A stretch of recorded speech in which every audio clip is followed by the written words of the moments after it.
What's going on, FA Nation? John Impemba here with James Grande. This is the Fantasy Alarm NFL DFS podcast and live stream for Week 6 of the NFL season. James, man, how you doing? Doing well. Happy to be back. Happy to be, just filling in for Howard. We know every fifth day, Howard's made 33 starts this year. Yeah. He needed a day off, right? I mean, the arm was a little tired. He's sub 2 ERA on the year. Right. I know this is a football podcast, but for a lot of you guys understand the reference. Football podcast using a baseball reference, wearing a basketball hat. We're all about it. So I mean, that's what John, if that doesn't just like show you who we are as like a whole in fantasy alarm, like jacks of all trade, I don't know what does, right? I'm also currently watching the NHL slate right now. I got 3 hockey lineups going out there. So we're all in it together here. So we got week 6. We only have 11 games on the main slate. We've hit bye weeks for week 6, so we got 4 teams are off the slate. Then we're also dealing with those primetime games, so shorter slate, shortest main slate of the year, but it is not short on talent. Not short on games that we are going to be featuring and stacking for sure. We'll hit on those as we hit the players, so let's waste no more time. Let's just get into it. The quarterback position. Josh Allen, Patrick Mahomes. They're running up against one another. Last check, I think I saw it was like a 53.5 game total for this one here. It is the first time in the Patrick Mahomes era that he is a home underdog. 2.5 points. Again, was the most recent spread that I saw. Still the same.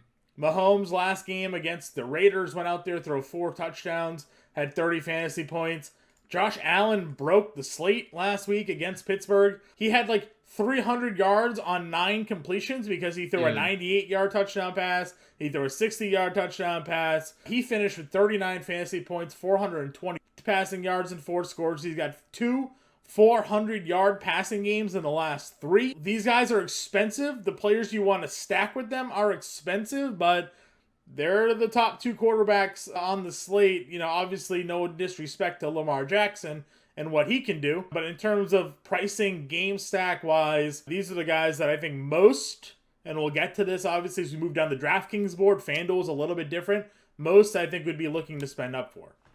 Yeah, I think this week compared to last week, John, is different, and why I think you can get to Allen or Mahomes more comfortably because there's good value at the running back position, right? I think we're going to get there, and there's always dart throws we could take at receiver, but I think there's some pretty clear-cut value plays at running back, and tight end, as we know, is a spend down, and defense as well. So I think this week, more than others, is easier to get to Josh Allen.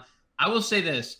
I think Josh Allen is definitely the better play. Kansas City's defense has not been great. They've allowed the 6th most passing yards. They've allowed 12 touchdowns, which is tops in the league, tied with Tennessee, and that's passing specifically. And a lot of fantasy points, where Buffalo has not. Buffalo has allowed 3 passing touchdowns all year. Only the Niners have allowed fewer than that. They're tied with Denver in that category, and they have 8 interceptions as well. And, Patrick Mahomes is a special arm talent that sometimes likes to flash that and can throw interceptions at times. So I think Allen is definitely of the upper tier, the guy. I think Mahomes is contrarian, and I think you could play either, but obviously I don't think I'm being crazy by saying Allen is definitely the preferred option.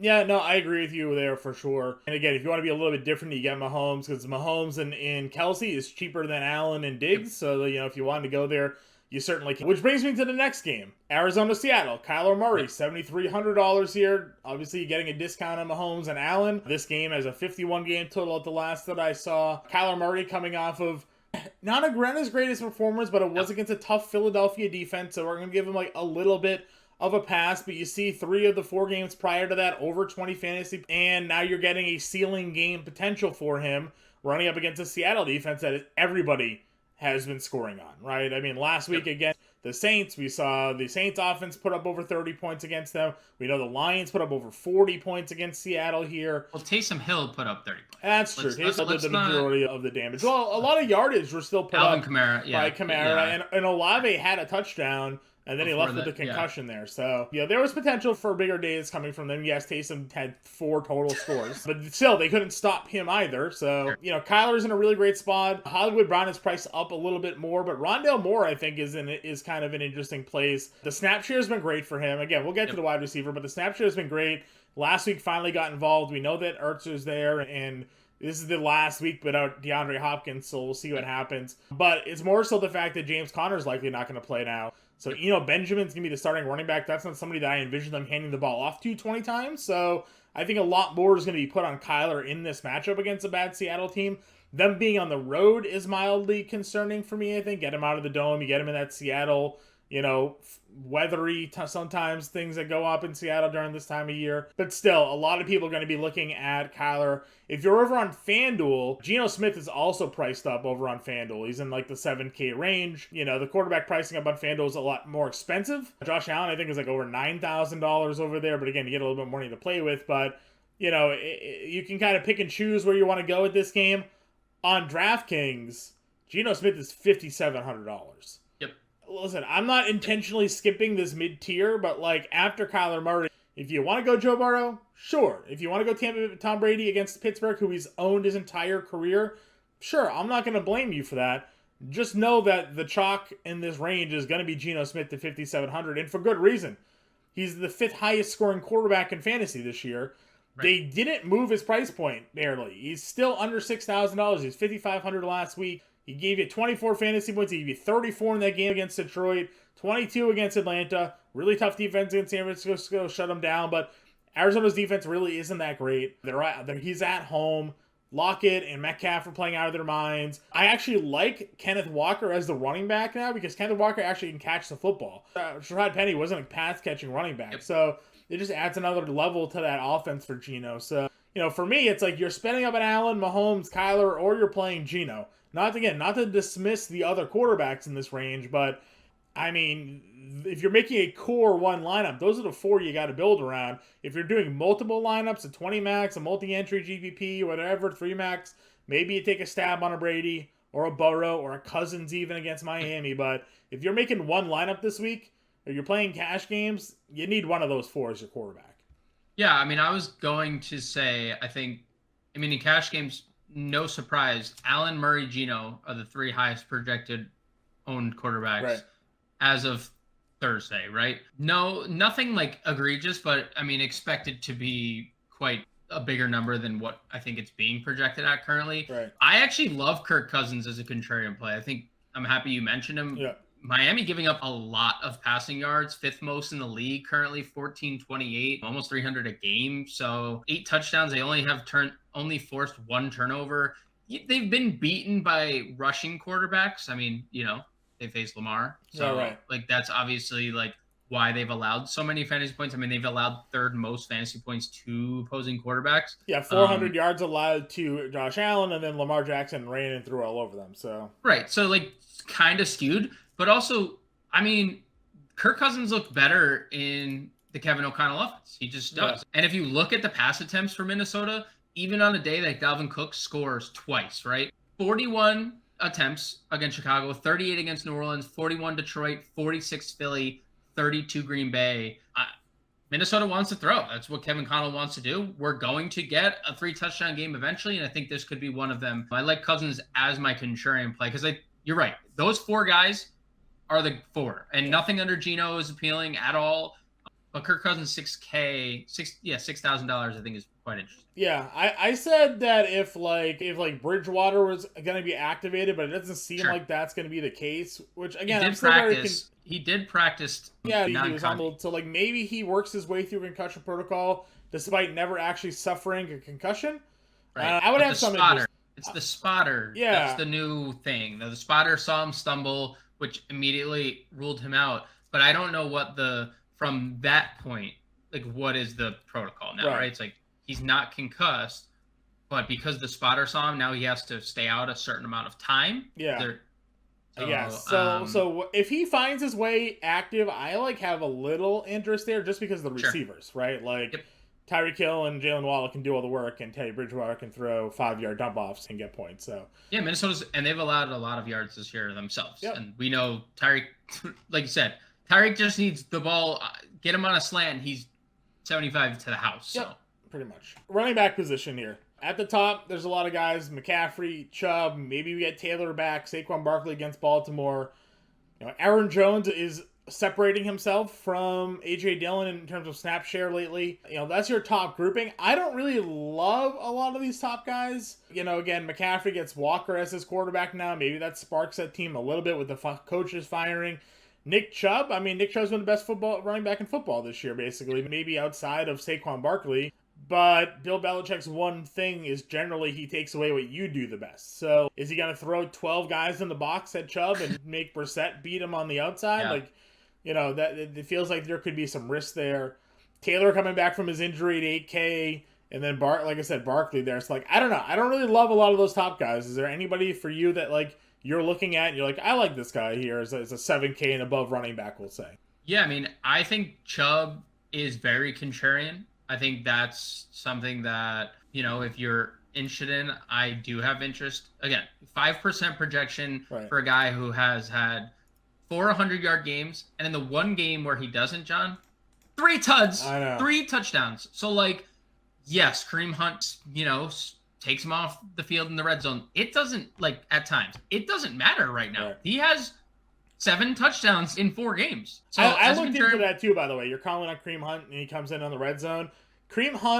Majority of Kareem Hunt's red zone snaps. In red zone now, I feel like a flawed way to look at it. Howard Bennett talks a lot about the green zone, which is the 10-yard and in. I think we should be looking more at green zone touches than red zone touches. Kareem Hunt, the majority of his touches are really from the 20 to the 10. 20. Once they get inside the 10, Nick Chubb has double the touches inside the 5. He's got more touches inside the 10. Chubb has got him a little bit out-touched from the 20 in.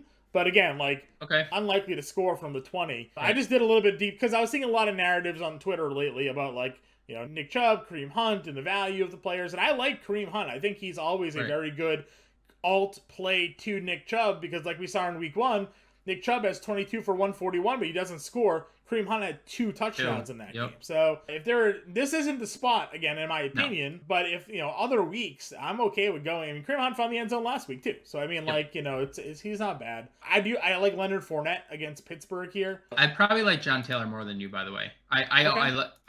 Jacksonville's allowed the most rushing yards in the league. I know. They just balled him up in week 2. What happened? They didn't. Their offense was dreadful in that game. Matt Ryan, dreadful though. That's another thing. They're still dreadful, but just think about their offensive line. Sure. They paid these dudes so much money, and they were a top 3 to 5 unit coming into the year. What is the issue? Right. The fix is there because they didn't just get monstered and lose all their talent. They're not old. Quentin Nelson is so young. They're just too good. Yes, they've looked bad, whatever. But I've harped on this stat a couple times. Jonathan Taylor through 4 weeks last year was RB22, and then we saw what happened. He almost won didn't almost win the MVP, but was in consideration to win MVP. Sure. Yeah, so those allowed the most rushing yards, and I don't think it's awful as you mentioned because I don't think anybody's gonna be paying for these guys, right? So I think as low own options, I think they're all pretty solid. Everyone's playing Benjamin. Everyone's playing Benjamin at Andre Stevenson. Those guys. Kenneth Walker's 54, I think, right? Everyone's gonna be. ETN is 5K. Yep. So everybody's going to be looking at those guys. I like Fournette a lot, too. Listen, people were like, oh, Fournette's not really running the ball well this year. And that's true. Does it matter when he's got 23 targets in 2 weeks? And we just saw Josh Allen throw all over this Pittsburgh defense. Tom Brady, in his career, he should probably have his number retired at Heinz Field or whatever they call it now. He's been that good. So, and Tom Brady's a guy that also... he doesn't stop throwing, right? There's a narrative with some players where it's when they get up big, I'm worried about them not throwing anymore. Tom Brady's not that guy. Tom Brady throws the football until the game's over, right? So, I'm not really worried about that, but he throws the Fournette a ton. So, I like Tom Brady as a quarterback play this week. Again, talked about that. If you want to be a little bit different or make a couple GPP lineups, Brady, he's going to throw for 300 yards, just what he does. You can throw Fournette in that lineup with Tom Brady because the number of targets that he gets. Plus, Pittsburgh, one of the worst run defenses in football. You can run all over this team. I do like myself some Lenny Fournette there. But after that, we talk about it. We go down into this lower tier. Stevenson at 6K against Cleveland with no Damian Harris. The guy catches the football. He's looked really strong as the lead back there. They're going to run a ton with Bailey Zappi. Even though Mac Jones is questionable, we'll see if he suits up or not. But they're still going to run the ball a lot against Cleveland. Brees Hall's been having some really strong games. He gets Green Bay here. And then we've mentioned guys like Kenneth Walker's at 54. Where did Benjamin go? Did I pass him? He's $4,600. All right. So FanDuel, Benjamin's like 65. So they didn't discount him at all. But right, on DraftKings, he's free. He's a free guy. 4,600. Raheem Mostert's also questionable. Chase Edmonds 4,800. If Mostert doesn't play, you got to think that Edmonds would be. I know that Mostert returned to practice today, but still something. He said to he's watch. Gonna play. He said he's gonna play. Sure. Is what they came out and said. But I mean, as a Raheem Mostert backer, you are Raheem Mostert stand number one, and it has been for years. You know that like an injury with Raheem Mostert is like hold your breath. Yeah. You don't know what's happening next. Right. So again, those are definitely some cheap guys. Man, Benjamin 46. That is crazy. Yeah. No, it's shot. So and I guess the ownership doesn't reflect it because we haven't had official news on Connor yet. But James Conner is like the 8th highest projected running back, right? 6,900. That's FanDuel. So let's see DraftKings running back. So Ramondre Stevenson, the highest projected owned player. And if you guys want to check it out, fantasyalarm.com/NFL/draft percentage to see what we're talking about. But James Conner is top 7 in terms of ownership at 61. What's Benjamin going to be, John? He's going to rival Ramondre, who's currently the highest projected owned player of the slate. Yeah, I agree. Yeah, you're gonna have to. You're gonna have to at least play him in your flex to save some money this week. So, I got a little contrarian option. Maybe not so much contrarian, but I mean, look, San Francisco's MO is to run the football, and Jeff Wilson is doing a damn good job. And I know they brought Tevin Coleman, my boy Tevin Coleman in, and I'm very happy to see Tevin Coleman just thriving in his where he should be, in the threads that he belongs in, right? Mm-hmm. San Francisco. But Jeff Wilson has carried the ball 17 plus times in 3 of the 4 games since being the starter, 12 or more in all 4. He has 74 or more yards in all 4. He has a touchdown in 2 straight. He is not someone who is going to contribute much in the passing game. He is capable of doing so, but Atlanta's bad against the running back position. They're bad. They traded Deion Jones. Like, it's not getting any better for them defensively. Over 500 yards, or allowing over 100 yards rushing per game this year. Already 4 touchdowns allowed too. I think Jeff Wilson has a similar game to his Carolina output. So 6,200. Yeah, it's a good pivot off of Ramondre. Everyone's playing Ramondre. And in cash games, I'm playing you're playing Ramondre. It's in cap. But in tournaments, I don't think a lot of people are going to look to Wilson at 62 just because it's like, I can save $200 and just get Ramondre Stevenson in there, or $400 and go to Brees Hall. So. Yep, I agree with you. The Brees Hall one, 17 and 18 carries the last 2 weeks. Getting targeted in the passing game. Obviously, only 2 targets last game, but he had the 79-yarder, right? That's just the type of guy that he can be. So, yeah, just an interesting spot if you're a believer in the Jets. Just kind of giving his GPP upside there. I also like Devin Singletary, and I talked to Howard Bender about this. You look at the games where they had blowout wins, and Singletary's usage was meh, right? Like, blew out the Rams. He had 8 fantasy points. Blew out Tennessee. James Cook at the end. Blew out Pittsburgh, right? 5 fantasy points. Look at the games that were close. Miami, 24 fantasy points. Baltimore, 12 fantasy points. Look at the targets in those games that were close, right? 16 total targets. He had 9 catches against Miami. Listen, he's never going to run the football a ton. That's just not what the Bills' offense is. But if he's their pass-catching running back as well in these shootout games, I mean, don't you want your exposure to somehow find a way into this game? And if he gives you what you got out of the Miami game, right, the 9 for 11, 78 yards and a score through the air, because this game hits 55, 60 points, they're not going to put Moss and Cooks out there in this game. It's going to be Singletary. If you're making a GBP lineup again and you want to throw a cheap guy in there and everybody's going Davis and everybody's going Diggs and Shakur or McKenzie, whoever is healthy there, like, nobody's going to play Singletary. Yep. Be different, right? Get exposure, and that's your pivot. So, and to your point, John, so snap shares, just to bolster your Singletary play. So the Rams game, 59%, Tennessee, 54%, Pittsburgh, 54%, Miami, 73% of snaps. Yeah. Baltimore, 88% snap share against Baltimore. He's the guy. So he's the guy. He's the guy in a competitive game, and this obviously shapes up to be just that. Yeah, so I threw the Singletary dart out there because he's actually pretty cheap on FanDuel, where it's not full PPR, so it's half PPR, but FanDuel pricing is pretty this week, and it's kind of tough to maneuver some guys around.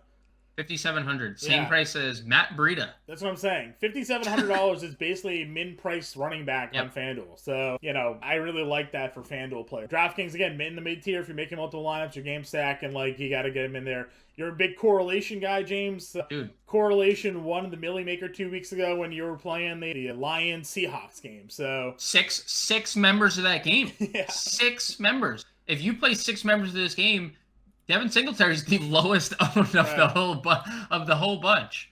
Yeah. No, I agree with you. So I think all of that's certainly in play. So good point, John. Howard Bender has the full playbook out, obviously, on Saturday, dartboard. But if Singletary's not in there, we may have the first Impemba special of the year. I'll tell you that much. So be on the lookout for that in the playbook come Saturday. Let's shoot over to wide receiver. Again, top guys are all we know in play. Jefferson against Miami. Diggs, $8,400. If T. Higgins is out of this game, Jamar Chase at 77 becomes super interesting. From Louisiana, by the way. Yeah, you saw the reports. His whole family's showing up. Yeah. His dad's got 35 tickets or something like that to this game. Yep. Obviously Joe Burrow going back to Louisiana where he played college. I mean, there's a lot of narratives in this Cincinnati going to New Orleans game here. And I think I saw Marshawn Lattimore's hurt too. So not available at practice. Yeah, so good luck to that one, especially if Higgins is out. Also, really like Tyler Boyd then in that situation as a nice value play. Guys, $5,100. I mean, you want exposure to that game, you can certainly go to it. Like we said at quarterback, we're not saying don't play Joe Burrow and the Bengals this week. The 2 stackable games are going to be Seattle, Arizona, Kansas City, Buffalo. If you're playing gash games, you're going to have that exposure there. So, but for the wide receivers, you can play all of these guys. Every single one of them. Debo's maybe my least favorite of the group, but for Mike Evans up, I would have exposure to every single one of them. Yeah, and 100% agree. And just to the Debo point, he's obviously viable in tournaments because what he is. Now, the rushing attempts have been down, which is something to, of note because Jeff Wilson's just dominating the touches in the backfield, and now Tevin Coleman's there too. But yeah, I agree. I think for Mike Evans up, I would even throw Pittman out there. I know, you don't need to go there. I'm just so down on Matt Ryan. I'm just so down. I know. Metcalf too, 68. Yeah, I mean, that game. The 7K and above was Mike Evans. If you were going below 7K, Metcalf, Gabe Davis, Jalen Waddle at 62. If Teddy Bridgewater is the quarterback, I'm not going to do any Skylar Thompson. I'm just not going to do it. Godwin's up to 61. I like it. That's certainly fine. What are your thoughts on Lazard, right? He's finding the end zone. Green Bay passing offense is so hit or miss of late, but 8 targets in back-to-back games, touchdowns in 3 of the 4 he's played. Does the Lizard interest you at all home against the Jets here? I mean, I think it's something to note if anyone listens to the Pat McAfee show and listens to Aaron Rodgers talk ever. He does lay out a lot of, schematic things and who he should be getting the ball to, and he said he needs to get Allen Lazard at the ball more, and he's getting the ball a lot. 8+ targets in back-to-back games, 6 targets the game before, and you mentioned 3 touchdowns. I don't hate him. I think he's a pretty good player. I think he's proving to Aaron Rodgers that he is the guy there, and Aaron Rodgers knows that he needs to get his guy the ball. Allen Lazard didn't have the opportunity because no one else did. It was Devontae Adams and Aaron Jones. That was the whole show for years, right? Well, Allen Lazard has the opportunity, and I don't hate the spot now. Is he going to get sauced up here, John? Because the Jets secondary has been. Do you think Sauce Gardner goes in Romeo Doubs, or does he go in Allen Lazard? I mean, both Jets secondary members are rating out pretty good on PFF right now. The Patriots have the best secondary in football with Jonathan Jones and Jack Jones right now. So Jack Jones had the pick last week, right? Yeah, he had the pick 6 on Rodgers. He had the pick last week on Goff. He's out there balling as a rookie. So maybe this isn't the week. I mean, so Reed Jr. is ranked 18th of 104 cornerbacks this year. Gardner 33rd out of 104, both rating in the top third of the league. Yeah. Maybe it's just not a week. I do like Lazard, and I think he's fine if you want to go there, but maybe we just take some shots elsewhere. Sure. Olave was limited at practice today, so we'll see. Why is Tyler Lockett $5,600, John? I was going to get to that because he was $56 last week as well. He's yet to be over $6,000 despite putting up 22, 16, 14, and 30 fantasy points. So, yeah, listen. Geno Smith is $5,700. Tyler Lockett is $5,600. DK Metcalf is $6,800. What? Kenneth Walker is $5,400. we say this all the time, right? Like, you want to be contrarian, you want to be different, but we also say it's okay to play chalk and be different elsewhere. Like, play Seattle in the value Seattle, right? Like the Lockett or definitely Walker, Gino, whatever. Play that chalk and then be different elsewhere, right? Like, play a Jamar Chase or play a whatever. And because these guys are too cheap and their ownership on them is going to be 30% minimum, right? Like, $5,600 Tyler Lockett, 30%, lock it in, right? Like, lock in. Not trying to make the joke, but like, it's just what it is. So, yeah, it's far too cheap. Going to be in a lot of lineups. If you're going down, Jacoby Myers is kind of interesting, depending on who the quarterback is. I don't really think it totally matters. Does it matter? Does it matter? It totally matters whether it's Matt or Zappy. Denzel Ward is hurt, so their top corner in Cleveland's is potentially out of this game. He didn't practice today. I tweeted it, and then it happened right afterwards that Jacoby Myers is a difference maker in this Patriots receiving group. He just makes it look like a real receiving group all of a sudden. And the numbers are there for it, 18.5 and then 27 because he scored a touchdown finally. The one thing that's been snake biting Jacoby Myers' whole career is he doesn't find the end zone. Touchdowns, yeah. Now he does. He's already got one through three. So we're on a roll, dude. That's a great pace. Yeah. So that's I definitely like some Jacoby Myers there. Cash games probably, but I mean he's been putting up GPP numbers in 2 weeks as well. So certainly playable there. We mentioned not Bateman, but Juju, Tyler Boyd, just getting exposure to that game. All of it is in play at this like 5K range. Yeah. So I thought about Juju for a second, and I think the targets have been fine. Obviously, like 8+ targets in 4 of the 5 games. But they're like low-level targets. Sure. I think if I were to target one of these Kansas City receivers, it would be Valdez-Scantling, who I think is having more impact. And we know he is their big. Him and Hardman are both like their big play guys. But like, I mean, that's what MVS has made a living out of, like just big plays. But dude, 6 for 90 last week. Like, not just relying on like, just stretching the field. I mean, guy looks pretty good. 4,500 I think is very good, a very good price tag for the best game environment on the board. Yeah, for sure. Love the action for MVS. He was one of my favorite plays in redraft and best ball this year. Just kind of the upside maybe he would have, and knowing that they're going to have to take some shots deep, I think on this defense could be a big day for him there for sure. Other guys in that range, if Romeo Doubs is in this range as well. But if Rashad Bateman doesn't play, I like Devin Duvernay at $4,700, right? Against the Giants. You're obviously a Giants fan. Giants defense has been okay. But last week, Duvernay steps up as their number 1 receiver, gets 7 targets, 5 catches, 54 yards. So, I think Duvernay is in a pretty interesting spot as well. Did we pass Rondale Moore already? Or is he even cheaper than I thought he is? Rondale. He is $4,200. Yeah, so Rondale Moore, $4,200. Chalk City. Going to be in a lot of lineups. He's going to be in a lot of lineups. Plus, people just love Rondale Moore. Even when he doesn't play well, people are still just all in on Rondale there. So him, and then Alec Pierce. You talked about Michael Pittman. Maybe Pierce is the guy you want to look at. The last 2 games for him, 80 yards in both games, 9 targets against Denver, 6 targets against Tennessee, double-digit fantasy points in 2 straight, 9 or more in 3 of the 4 games that he's played. He dropped the touchdown in week 1, obviously, but for $4,300, maybe he's Matt Ryan's new best friend here.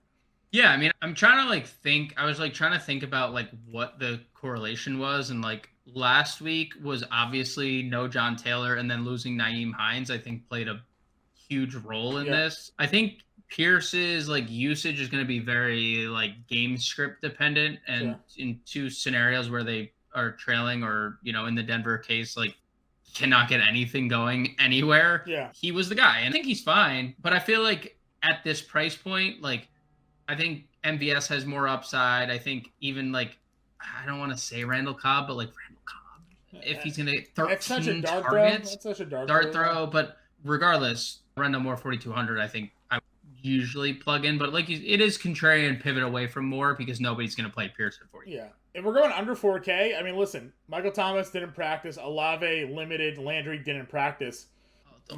Marquez Callaway is $3,900. Traquan Smith is $3,700, right? And Jameis practice. So they're gonna have Jameis at quarterback, and they may go with Marquez and Traquan Smith. You think he's gonna play quarterback? We think, yeah. Could be Taysom Hill. But it's probably going to be Taysom Hill. But I'm just saying, like, if those three guys don't play, Callaway $3,900, Traquan Smith, $3,700. Yeah, it's ugly, but if you're looking to get a little different on a slate like this, and you need some cheap dart throws, like those two could be starting wide receivers for the Saints this weekend. Yeah, I mean, I think Traquan has more touchdown upside, and he has shown that when he's been able to stay on the field. Callaway was everyone's darling last year, and then comes into this year, and they're like, yes, you are the fourth receiver on our team. Yeah. It's like, oh, all right, dude, that's cool. Because we went out and got a healthy Michael Thomas and drafted a guy in the first round, and then, hey, we also signed Jarvis Landry, and now you're the fourth receiver. Callaway's super talented, so I'm okay with both of them. I'm also okay, depending on how practice goes. We saw Wan'Dale Robinson practice 2 days in a row, which is a miracle in itself that any Giants receiver has practiced 2 days in a row. But, dude, I mean, Darius Slayton, they have nobody. Right. Darius Slayton was 6 of 7 for 79, and the one that he didn't catch, he would have gone 70 to the house if he just turned. Right. If he just got his head turned around, he's 70 yards to the crib. I feel like it's very weird to play Giant receivers at this point. It's very weird to play anyone other than Saquon Barkley. But I don't know. Slayton seems to be getting back in the good graces of the Giants brass, and really they just don't have any other options. Yeah. So 3,800 if Tony sits, he has a practice this week. For all intents and purposes, he's not going to play. Yep, I'm fine with it. The Jets receivers are cheap too. Garrett Wilson and Elijah Moore are both $5K and $4,900. And Corey Davis is cheap too. So if you think that Green Bay is going to be up and their Jets are going to have to throw, could be a little different with those guys there. Tight end spot. Kelsey 78, Andrew 7K. Top two guys. Don't really need to talk about why. Kittle's an expert. Wait, why? Yeah, why? Yeah, because they're good. Kittle's at 51. Finally had a little bit of a better game. 5 for 47. Not worth the $5,100 though. Zach Ertz at $4,900. If you wanted some Seattle exposure here, 10 targets for him and double-digit targets in 3 of the last 4 games. Double-digit fantasy points in every game this season. Probably going to be somewhat popular at $4,900. If you're not going the Kelsey route, save some money, go there. I think that's fine. I like Higbee if he's able to suit up here against Carolina. Another 10 targets for him. Another double-digit game out of Tyler Higbee. So I think tight end has some options for sure in the 4K range. But once again, I think more people are going to be looking under 4K. Evan Ingram's coming off of a really big game. I think most people will kind of take a peek at that. If Higgins doesn't play, maybe Hayden Hurst as a dart throw at 33, given the way that he's been playing lately. He could find his way into some upside back-to-back weeks with a touchdown for him. And then again, I think the Saints guys are kind of interesting. Juwan Johnson, Adam Trautman. If the top 3 receivers are out, both of those guys have been playing. Trautman's been playing more, but there's some dart throw potential with those guys as well. There's not a lot of volume going their way, but I guess that could change if Jameis is available. Yeah, if Jameis is available and Olave, Landry, and Thomas are all out. Right. That's fair. I love Hurst. He was also limited, but I think, it's at least a good sign that he's been practicing regardless of the groin. I think it's worth noting. I know Cameron Brate returned to practice, but do you think we, shift to the guard maybe to Cade Otton? So I asked Coop that. He doesn't think so yet. He thinks this is a game where you find out though. He thinks this is a game where you find out. If Cade Otton starts to play more over Brate, then sure, but he thinks it's a big risk taking the Cade Otton. Wait and see. Just wait and see. And I like Noah Fant at 3K. Again, you want to get exposure to that game. Disley obviously has been finding the end zone, but 5 targets for Fant last week, 4 2 weeks prior to that. Double-digit not double-digit, but 6, 7, and 7 fantasy points at 3K is not going to kill you in DFS at $3,000. So, you know who's allowed the most fantasy points, the top 2 teams to tight ends this year, John? Arizona and who? Their opponent. Their opponent, okay, perfect. Arizona and Seattle have allowed the number 1 and number 2 fantasy points. Flipped, Seattle has allowed significantly more than anyone else. Sure. They've allowed 129 fantasy points to tight ends. Arizona 100. They're the only 2 over 100. Yeah. So Disley just keeps finding the end zone. He's got double-digit fantasy points in 3 or 4 weeks. He's so annoying. He's so annoying. Like I said, at least a handful of targets are going to both tight ends, so you could conceivably play either of them. Again, in GPPs. Juwan Johnson's 28, as I mentioned. He had 7 targets in week 2, 5 targets in week 1, both with Jameis as quarterback. So something to maybe watch there, because from Andy Dalton, he's gotten 1, 4, and 2. So maybe Jameis could be the guy to unlock him. Defenses. Easy. The Rams are up there, obviously. against PJ Walker and crew. This is easy this week. Tampa Bay against Pittsburgh at 39. Tampa Bay and San Francisco move 49ers against Atlanta. Yeah, those two. It's those two defenses, dude. They're like far and away the best on the board, I think. Yeah. I also like Cincy a little bit here. Sure. Depending on who's in and who's out. They've looked a little better. They've been forcing turnovers, too. Yeah. I also don't mind the Patriots because I think the Patriots defense is actually pretty good. I mean, I guess it just depends on where you... The Patriots defense is definitely good. But it depends on, like, if this form of there might just be nothing they can do. That's fair. It might not matter. I'll live with that as well. Would you take any darts on anybody cheaper? I was going to say, who's your punt? I don't know. Who turns the ball over? I mean, so, like, let me ask Carolina? I was going to say, Carolina? I mean, so Carolina have a FanDuel lineup with Carolina. Their defense isn't that bad, dude. It's just not awful. It's Baker Mayfield. That's their problem. I'll say this. It's not awful, but they also haven't played much, right? Like, much in terms of opponent. You know, a lot of the Cleveland, maybe they're better. Whoa. What do you mean they haven't played many? They've played the 4-1 Giants, I know. In week 2. I know. They played Yeah, but again, like, they haven't really... You know, this last matchup was maybe their toughest. They still had 5 fantasy points, though. Again, if I pay $2,400 for a defense and they give me 5 fantasy points, I'll live with it, right? They didn't lose me points. Like, yeah. And what has Matt Stafford been? A sack turnover machine, right? Horrible. Like, their offensive line has been horrible, and Stafford's holding on to it. I don't mind it. If you need to cram in that Chiefs-Bills stack, and you need a punt defense, like, I'm for it. I'm okay. Sure. Okay doing it. So, all right, let's build our lineup. Are we going Geno, or are we going... So that was going to be my question to you. So, like, I have the vibe, and I know you're not, like, a big stack NFL guy. But, like, if there was ever a week, is it this one? Yeah. And it's one of the 2 games, right? Like, I agree. How do you rank your quarterback, like, per dollar? Not just, like obviously, like, it's easy to say Josh Allen. If he's number 1, he's number 1. I think for me, it's Josh Allen, Kyler Murray, Geno Smith, Patrick Mahomes. Per dollar, I would maybe flip Geno and Kyler. Okay. Because Geno is so cheap. Sure. But I don't disagree on that front. Because I think our game, like, I mean, if Josh Allen is number 1 quarterback, the secret sauce has really been, like, going against Seattle's defense, as good as Seattle's offense has been. That's fair. So, like, I kind of want Kyler, I think. Okay, then I think so I think this game is better. It's easier to stack. Yeah. Right? Yes. Because Seattle's all cheap. So do you want to go Kyler? Because I'm cool with going Kyler. Let's I'm cool with going Geno. We can pivot if we have to. Let's go with Kyler. Okay. We'll go Ramondre. Yep. We can just, do you want to use both running backs in this game? Like, Eno catches the football. Kenneth Walker. Yeah, that's how so how do you want to build, how do you want to construct the stack? Like, do you want to play Hollywood, or do you prefer Rondell, or or are we using both and then running it back with Metcalf or Lockett? So I think I want to use, or we use Ertz, right? So I could use Ertz. Because Seattle is the worst that's team against tight ends. I was thinking about, so this is what I'll put in. I'll plug this in now. We'll see where it goes. Kyler, Stevenson, Hollywood, and Ertz, right? That gives us $4,900 a player.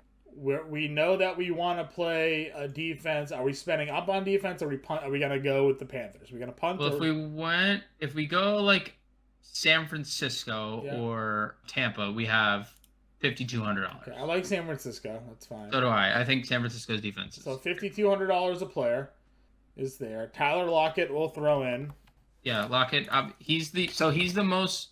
So we're definitely chalky because Stevenson and Lockett are the 2 highest projected rostered players on the slate. But it's fine. Like, again, you mentioned it. We can be different elsewhere. You already said... Yep. You already mentioned that much. I did. So we have Arizona... We have Brown, Lockett, Stevenson, Murray, $5,100 a player for a second running back. So, we want exposure to Buffalo, Kansas City, right? For sure. Yep. How about MVS as our 3rd receiver, $4,500? That works. Is that something that is appealing? Yep. That gives us $5,400. You play Kenneth Walker, 54. And then we have Walker, or we play Benjamin, and it gives us a lot more for the flex. That's your call. So I think I want to play Kenneth Walker. More because it's more exposure. More exposure. And we'll get a $5,400 flex to come back here in this game, which Do we have a Buffalo side? We don't have a Buffalo side yet. No, and Mackenzie back from practice at 5K, but 5K feels a little expensive for everybody. Do you want to maybe test with Carolina defense?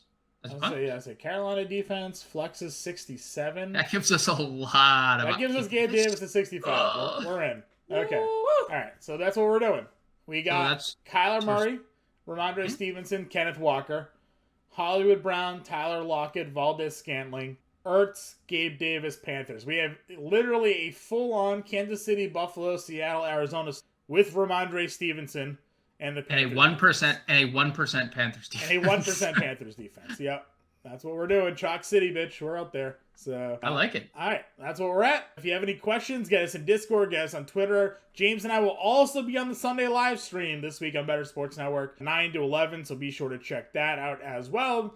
Get on the YouTube, you can ask us questions. We'll be there to run down the early news and break down the matchups and answer your start sit. So that is it. DFS Week 6 preview here. We'll talk to you guys later.